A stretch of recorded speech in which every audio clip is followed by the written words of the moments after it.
Hey you, and welcome to this video where I will help you out how to customize the platform on cTrader. And if you want to do this, you have a lot of things that you can do. But right now, the first thing to begin with is right here at this icon right there, where you can select right here Trade Watch or Active Symbol Panel. Then besides that, if you go right here, you can also select right here multi-chart, single chart mode, free chart mode, or floating chart mode, what you want to do. But this is the place where you can enable multiple charts. Then right now here on the right, you have here a lot of options with symbol, DOM, news, calendar, and auto chart list. So decide which one you want to have right here.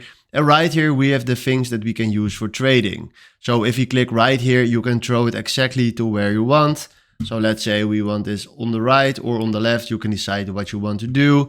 I prefer it on the left. And let's say we want to change or dark color to a light color. We can click right here. And now we are having a light color.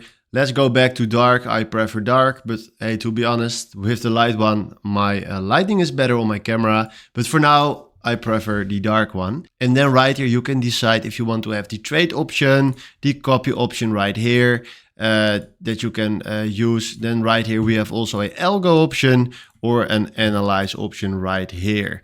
So then you can decide which one you want to have right here. And then right here, we have the trade watch, and at the trade watch, you can decide what you want to have opened. So the positions, orders, history, price alerts, transactions, journal, or just the algo.